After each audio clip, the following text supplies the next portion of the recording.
Hi! Today I'm sharing all I know about editing, or at least I'm attempting to. Fingers crossed. Editing is so much more than just throwing random clips together and then clicking export. Don't do that. It's boring. It's about tapping into your creativity, effectively telling a story, and passing across emotions you want your audience to feel. In a nutshell, editing is storytelling. And I'm your editor-in-chief, video bestie, attempting to share all that I've learned over the years and how I achieve it all on my phone. Yup. From cutting and joining clips to adding music and effects, captions, and even enhancing my footage to look sharper and more pleasing to the eye, I'll be sharing it all. Interested in this ride? Let's go.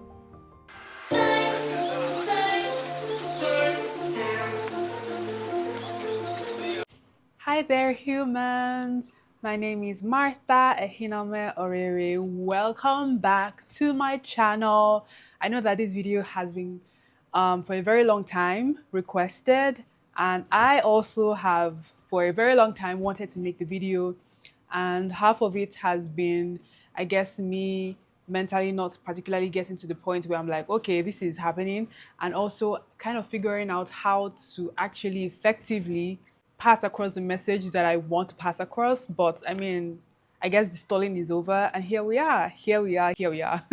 So I primarily use InShot to edit my videos. I edit my videos with InShot and I edit my videos on my phone. And before we dive into all that, I just want to give a quick overview of the equipment that I use, because I mean, we'll film first before we edit stuff, right? The process of churning out a great video starts from the filming process, right? So I'll start with my filming device. I use an iPhone 14 Pro. I've been using my iPhone 14 Pro since about, I think, October or November of 2023. So almost 3 years now. And it's clean. It does what it's supposed to do. It has the cinematic mode, so I can have the blurry background if I want. In the video that I made about my gadgets and stuff, there were so many people asking me how I get the blurry background. From iPhone 13s, I believe you can get cinematic mode, which has the ability to blur things out, right? So that is the phone that I use. For settings, I honestly do not do any special settings. I just shoot as it is.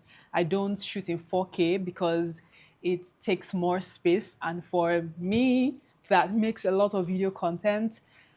Yeah, I struggle with space sometimes because if I don't delete stuff and all of that, it's like, oh yeah, memory full. I then have to start deleting things, right? So I don't want to keep larger files than necessary. But if I know, for instance, that a clip that I want to use, I'm going to zoom in quite a bit, I sometimes decide to shoot that particular clip in 4K so that when I zoom in, the quality doesn't drop too drastically. Yeah? So that's that about my phone.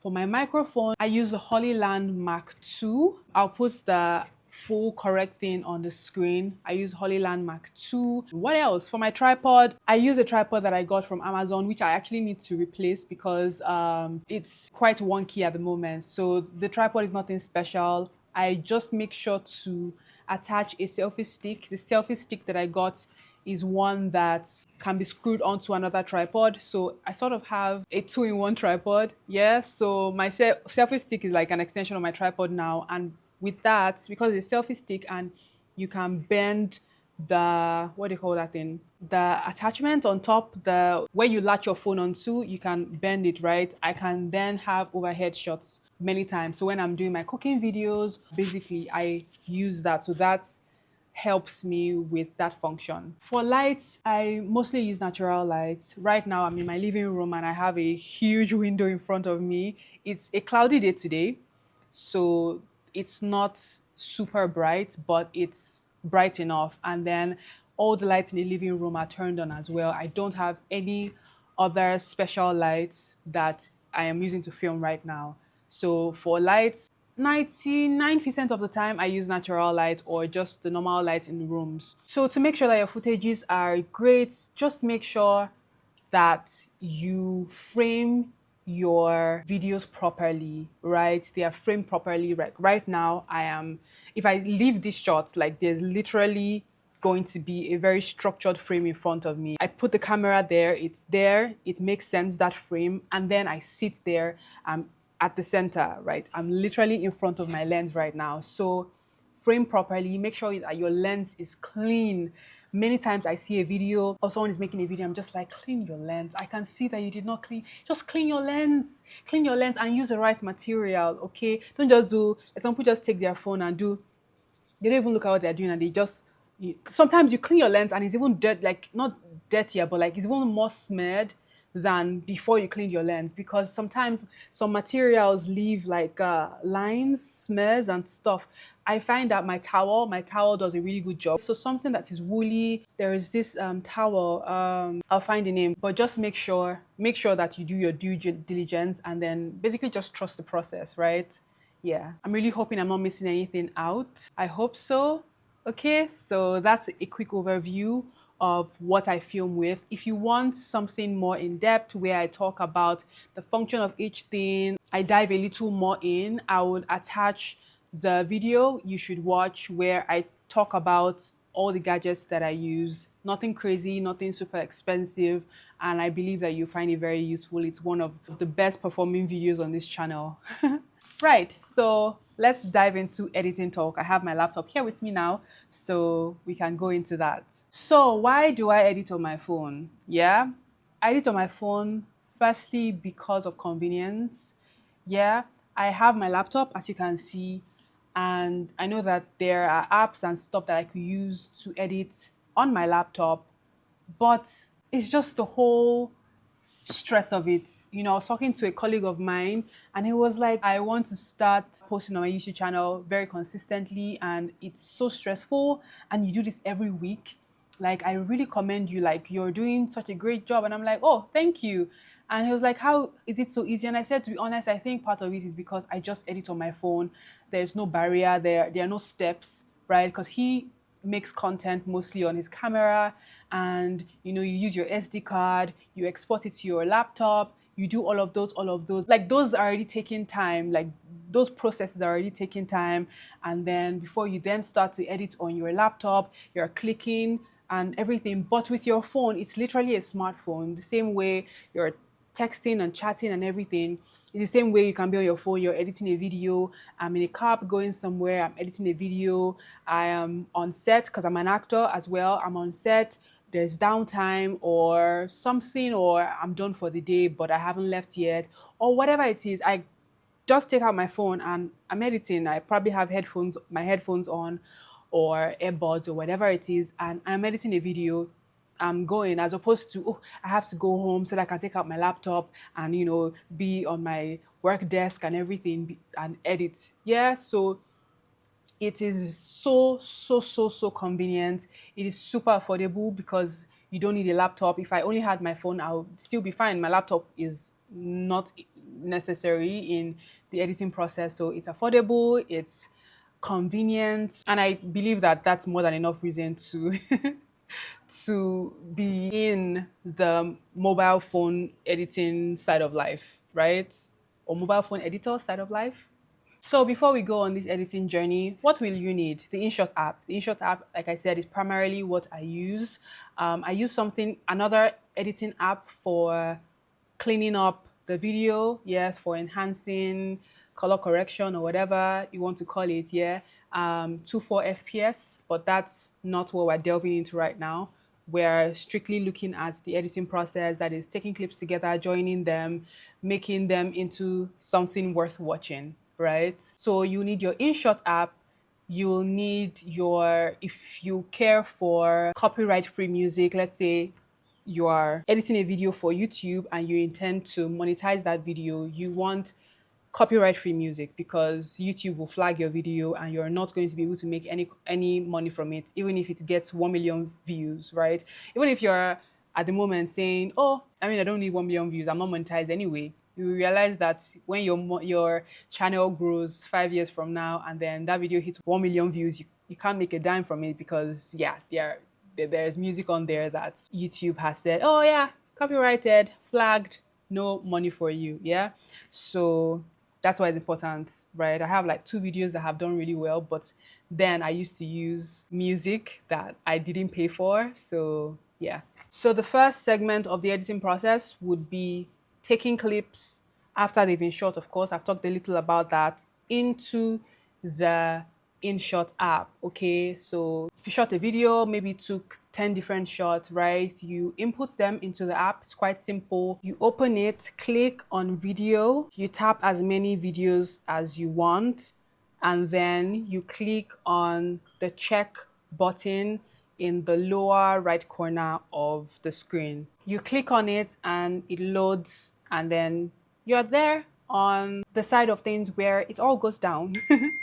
So if you shot your video chronologically and you don't have to rearrange, then you're fine. But if you didn't and you probably need to rearrange your footages according to how you want it to go, you should probably go ahead with doing that first. So I'm just going to assume that I am actually editing a video for myself and just say in what steps I do my editing, right? So after I take the clips in and I arrange them or not, if I have to mute some parts, let's say I'm editing a vlog, and some parts are ones where I'm talking, like I'm talking to the camera, I'm saying, oh, hey guys, how y'all doing? How y'all doing?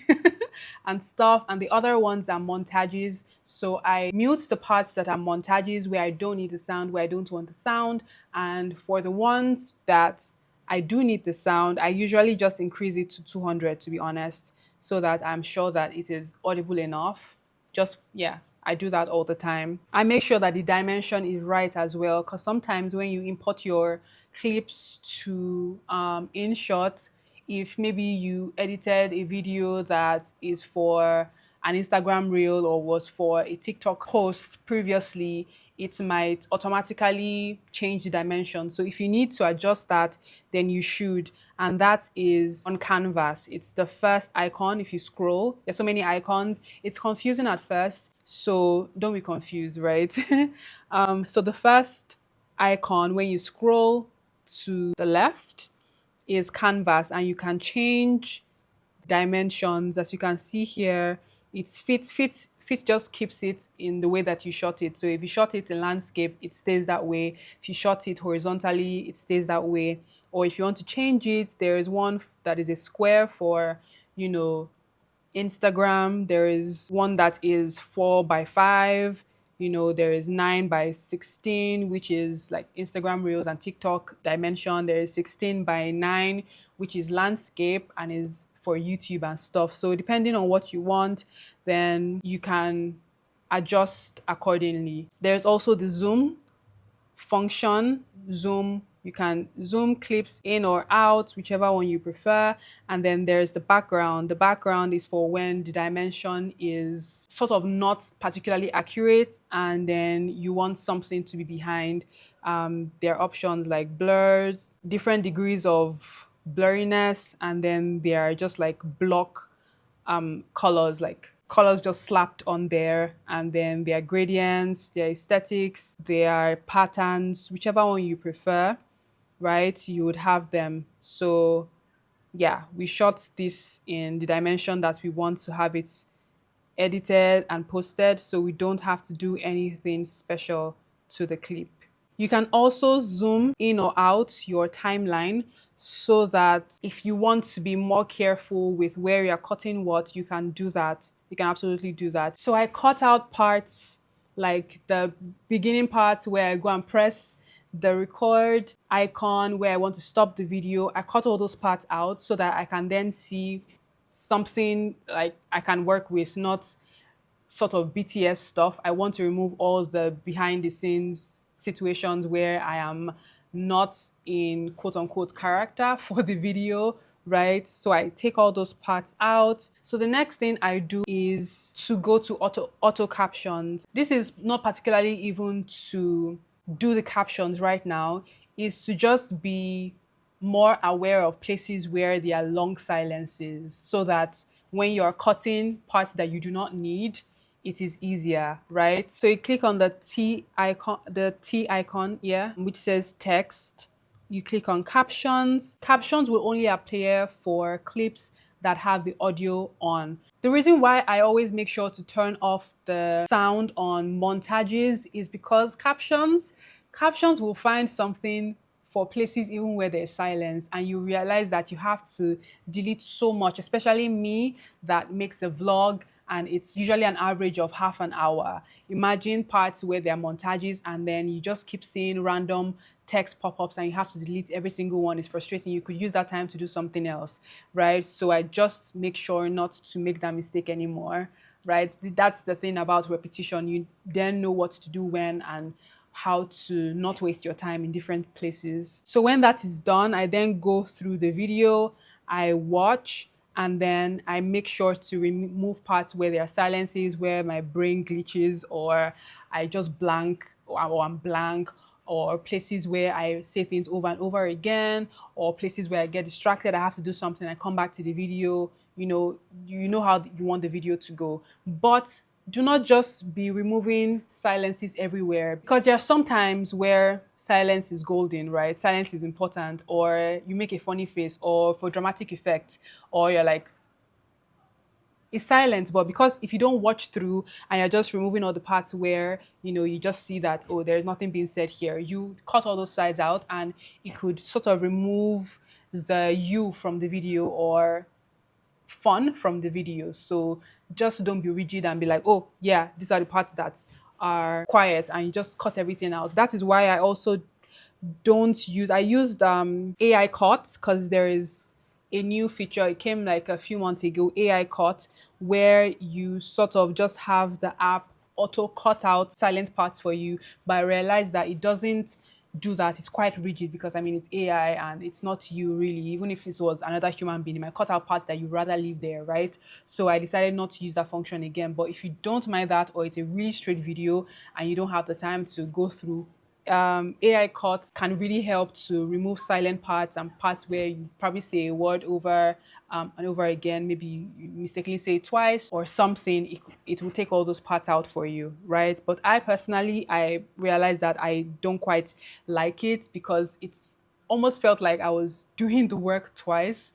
After it had done it, I then went through again to be like, oh no, why did you cut out this part? Go back, go back. And it's like, yeah, I could have just done what I wanted in the beginning and just moved on with my life, right? Right. So now when all that is done, and I then have my clips, I have the parts where I talked and I've removed the silent parts, the montages are there, I don't have the pause and play points anymore, then I feel like, okay, it's time to start the more storytelling aspect of editing my video. That is if it is a vlog I am editing, right? If it is a normal sit down video, like a talking head like this, and I'm pretty much talking throughout the video, then I don't need to mute any parts, except I'm making a B-roll, or just making an insert. Maybe I want to show a phone or something. I want to show my phone or the phone or a gadget that I'm using, or I want to show a function on the InShot app. Then those are parts, of course, that wouldn't really have sound. They're just like put on top of me talking right now, right? So if it's a talking head, it's more straightforward. But if it's a vlog or whatever other, or a short film, whatever other thing you might be editing on the InShot app, and depending on what you're editing, it could take quite a while. For my vlogs, it takes about 12 hours sometimes up to 16 hours, depending on how many clips I have in there, depending on my frame of mind. Sometimes you're just like, your brain is just lagging more than other times. It depends on how much I talked in the video, how much I have to go through the captions and everything. It depends on how fast I'm able to find music that I want.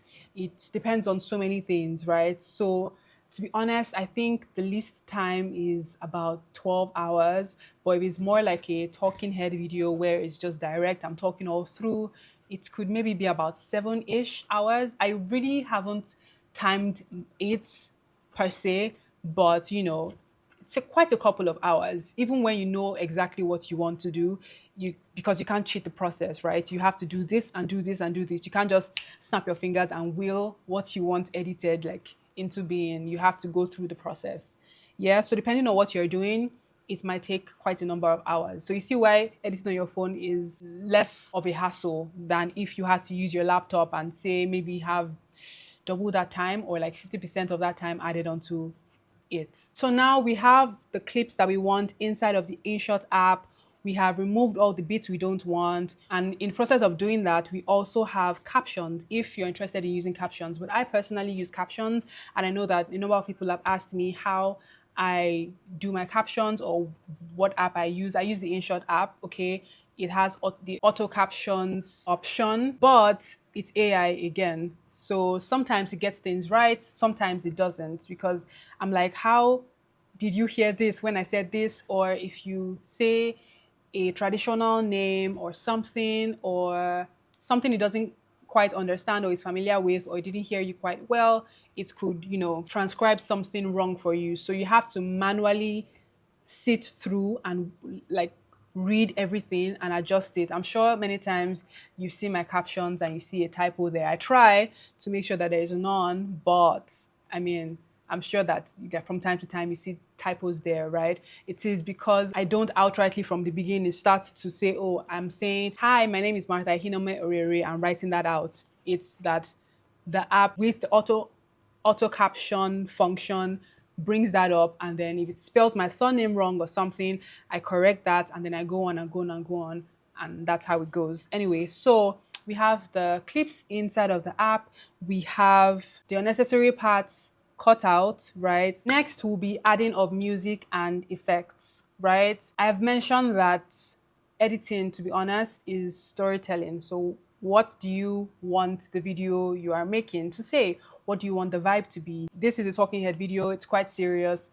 There wouldn't be need for background music or something, or some Latino music playing in the background. That don't make no sense, right? So it's probably just going to be clean audio, me talking right now. Maybe if something pops on the screen, is like bloop or something, maybe that's an effect that you want. Maybe not. It might not be necessary, to be honest. But if it's something that you personally want, yeah, of course. So that's what effects are for. Maybe I want to put that, oh, a light bulb came on in my head and like, oh, and I thought of this idea, and you want to do a ding or something, that's an effect. It depends on what you want the vibe of the video or the vibe of that particular moment in the video to give. For music as well, same thing. Music really just helps to drive the emotions you're going for, right? If you watch my vlogs, many times when I'm making my cooking videos, I use Latino music because it's more bubbly, right? Latino music playing, and then you're seeing someone cooking. It's just like a nice vibe that I like and that I think works. If you used to watch my earlier on Living Alone diaries, I used to use really mellow, maybe even melancholic music, right? The vibes for my Living Alone diaries were way more chill, way more aesthetic, way more soft girl. So it's like, really cool, vibey music. Put on your candle and sit in your living room, watch it while you hold a cup of tea kind of vibe, right?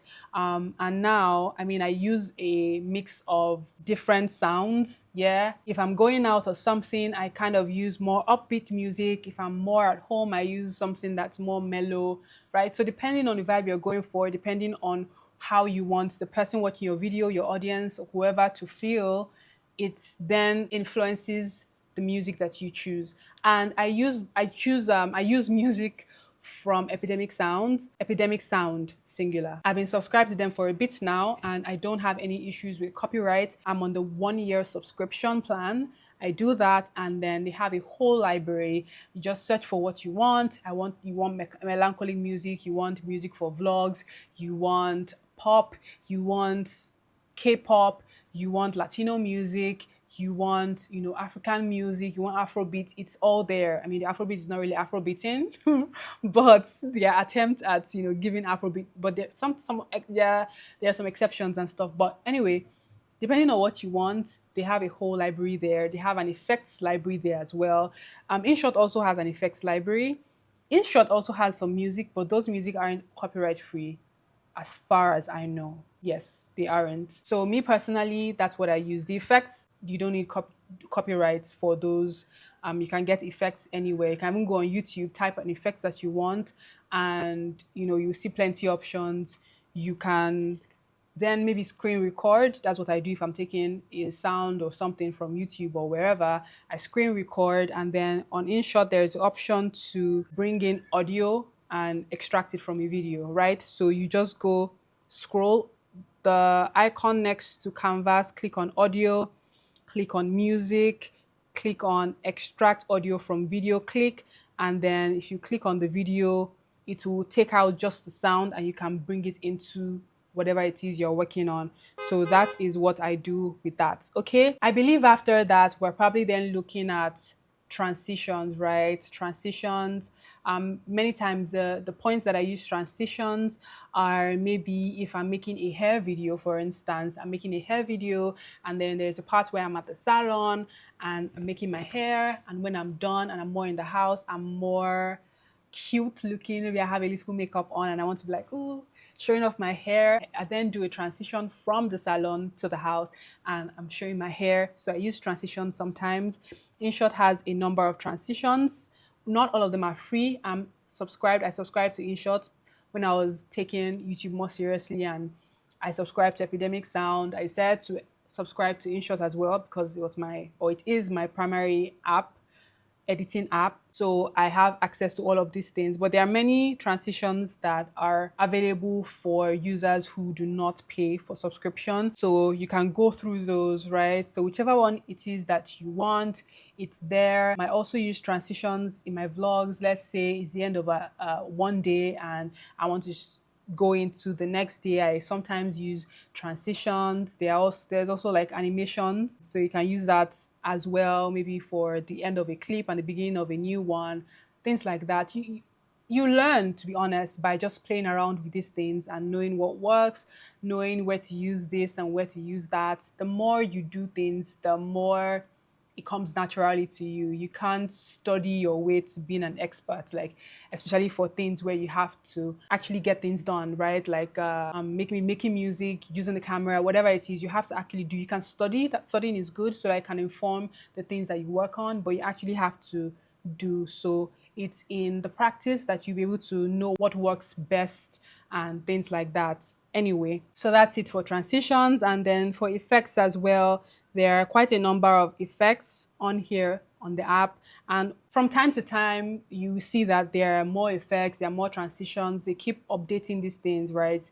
The same way there are upgrades on your iOS or on your device, your phone, your Android, is the same way InShot also updates their apps with like new transitions, new effects, new things like that. So you get to see that sometimes on the app. The different effects, I mean, there's slow zoom. You can decide to adjust how fast something zooms in.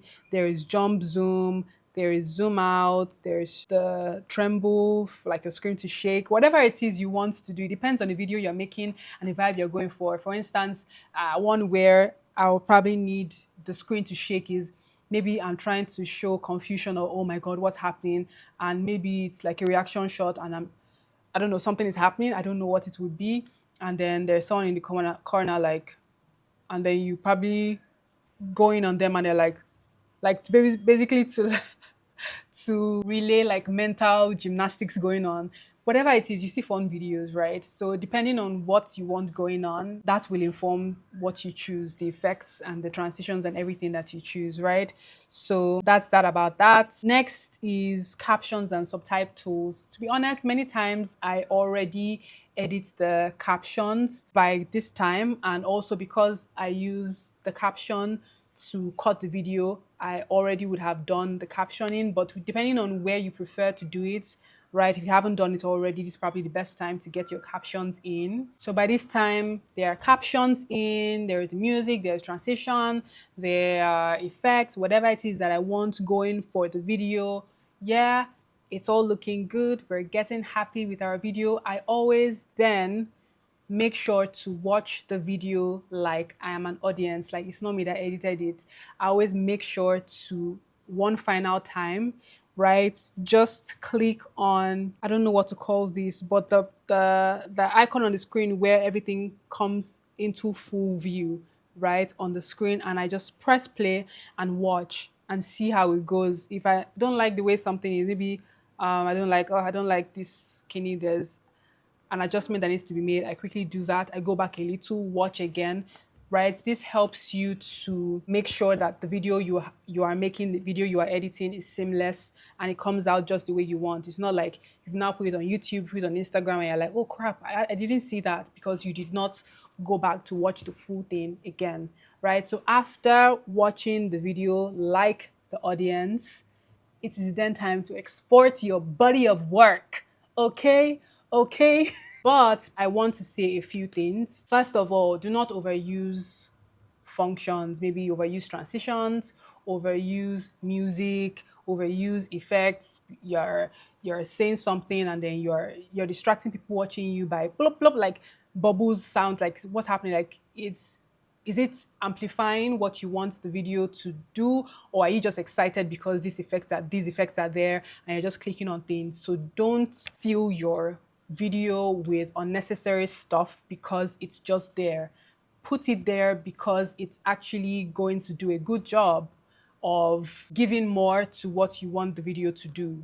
Yeah. Also, make sure that you listen to the audio levels, that music isn't overshadowing what's being said. A couple of times I've made that mistake, right? We learn because sometimes, even when you feel like, oh, it's fine, you then hear it on YouTube and you're like, crap, when I was listening to it, it didn't sound this way. Why? So you have to make sure, double check to make sure that if it's supposed to be in the background, it's actually in the background and the person you're supposed to be hearing actually can be heard well enough, right? Again, I'm bringing back the fact that, editing is storytelling. I cannot stress this enough. It's storytelling. If I am, for instance, doing a parody and that's the vibe, yeah, I'm going to make sure to use maybe quirky music, is like wah wah wah music, sound effects to sort of drive, some comedic feel to it, something that goes with the flow of the video, that helps people get into the mood of the video. There's the video I made for boho furnitures. When I started making the video, there was already sort of a template because there are many creators that have made those sort of AI narrative videos, yeah. But the twist that I added to it was the effects. It was almost like it was one of them 70s shows where there's an audience and there's a narrator and then the audience at the back in the background are laughing and giving reactions. This is Martha. She's obsessed with mirrors, always has been.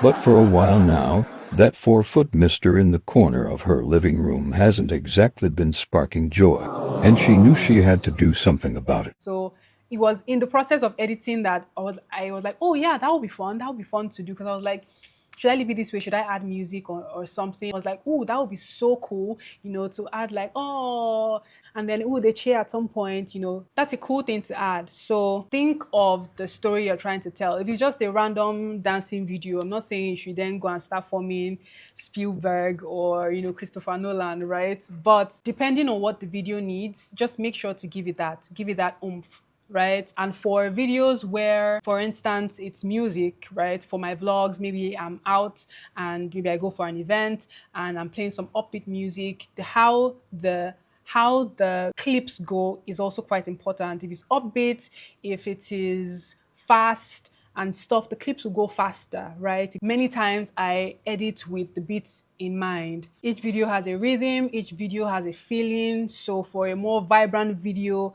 that with more catchy music, there are quicker jump cuts, there are quicker it's quicker from clip to clip or action to action. It's quicker than if it's slow because the music helps to push that. I would also say to go through the functions one after the other, like I've already said. Things that I don't bother with on the app, to be honest, is filter because I do not color grade on InShot.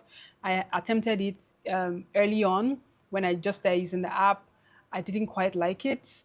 I don't know what I used to use then, but I know that I didn't quite like the way it looked. Even though recently someone else, a creator that I really admire, she does really beautiful work. She says she, does light enhancement on InShot, and I'm like, oh, look at that, good for you. But I, I don't bother doing it on here. So just check what each icon and function does. I think I've talked about the canvas tool already, audio, You can add music, you can add effects, you can make a voice recording. The AI speech for the furniture video, I use AI speech. So you just click on there, write out what you want the AI person to say, right? Maybe a narration or something or a voiceover. And, they do that. There are the effects, filters. PIP is for adding a clip onto the video. For instance, I'm talking now and maybe I'm saying, oh, my mom's house is so beautiful and I want to still be talking in the background, but I want to also show my mom's house. I just click on PIP, click on the video with my mom's house, input it on there. So it's like I'm still talking, but it's an overlay, right? So that's what PIP does. It overlays stuff onto the video. There's pre-cut, which has trim, cut, splits on there. Then there's split. I really don't go to pre-cuts to split because that's pretty much the only thing I do cut wise. So I just click on split. There's delete, there's volume, so you can adjust the volume of stuff. There's AI cut, I already talked about that earlier. There's crop if you want to adjust your video. There is switch. Switch is for PIP where you do the overlay. If the clip you want to overlay is on the app already, you can click on it, and when you click on switch, it switches and goes to be an overlay. I hope that makes sense. You can try that out and then see what I'm talking about. There is enhance. I believe this is for the visuals. But like I already said, I don't enhance my videos or do any color correction on this app, so I haven't used that before. Cutout as well, I haven't explored. There's masks. So just check these functions, see what they do, and that's how you learn, really. That's how you learn. Also, make sure to watch other people's videos. There is so much learning that you do just by watching stuff, and you don't even have to actively say, oh, this is what I'm learning now. Just watch, for instance, 10 really good videos by one particular person or follow one creator you really like. Before you know it, you start to see patterns.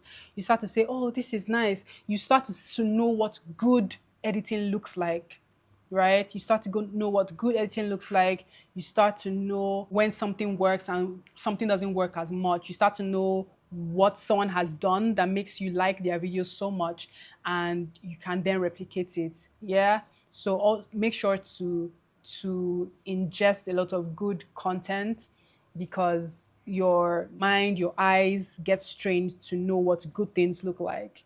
Yeah. Anyway, so now exporting. I don't do any fancy or export in 4K and all of that. I don't. I take my clips in 1080, like I already said, and most of the time people watch on their phones anyway. Um, some people watch my vlogs on TV, and to be honest, it also translates well there. And I believe that's also kudos to where and how I do my color correcting and enhancement. Yeah. So I export like normal. I export depending on how long the video you're making is, depending on how many elements are in your video, that would influence how long it will take for your video to be exported. Because I've gotten some messages or comments sometimes where they're like, oh my God, does your video take such a long time to export as well? If it's a 30-minute video, it's going to take way longer than if it's just a 30-second video. That's going to go really fast and you're done, right? So there's that. So I'd really, really, really have loved to talk about color correction on here. But I believe that will have to be a separate video on its own. Yeah, I already mentioned that I use 24 FPS, 24 FPS, so I'm not gatekeeping that at all. You can go ahead to download the video. I mentioned it as an app that I use in my previous video where I talked about my gadgets as well. So you can go on there and do what you do. But I would really love to give an in-depth what I do, what works, what doesn't work sort of tutorial. And yeah, I want that to be separate. I don't know if I'll add some other elements onto that video so that it can be fuller, but I believe that should be something separate and not added to this one, because I've yapped for quite a bit and I believe that this video will be quite lengthy, and I also want it to be focused on InShot, right? The InShot app. Yeah. Yeah. So I really, really, really, really, really hope that I have been able to pass across as much as I want to, as is useful for you in this video. And I want to end by saying that having the skills and knowing what to do, knowing, okay, I cut here, put effect here is all well and good. It will help you achieve great stuff in your video editing, but having the creativity and inspiration to pick and choose just what is right to make that video fantastic is as important, equally as important, if not more important. I don't know if that makes sense. So it's nice to know that, oh, okay, so to make a vlog, I just, take shots on there, put it in the app, cut away the parts that are unimportant, put music, and I export it. And it's like, oh, yeah, you have that skill. But you also have to have the inspiration and creativity to add twists to it that are just great, to be able to add your personality to it, to be able to add more technical, more aesthetic bits to it that makes your video stand out. And like I said already, that is by ingesting a lot of things that are great and that will influence your work. Right. So I really hope that you enjoyed this video. If you really loved it, if you liked it, don't forget to give it a thumbs up. Let me know if there are other bits to creation that you would like me to touch on. Let me know if you're in for the video on color correcting and what other things concerning that you would like to know, what things essentially. And yeah, I would very much love to oblige you. Thank you for hanging out with me. I really, really, really, really actually hope that you found this video useful. And I can't wait to see you in my next video. Have a great day, have a great night, have a great life, and God bless. Bye. Because there are some parts, there are some times where silent, there's some,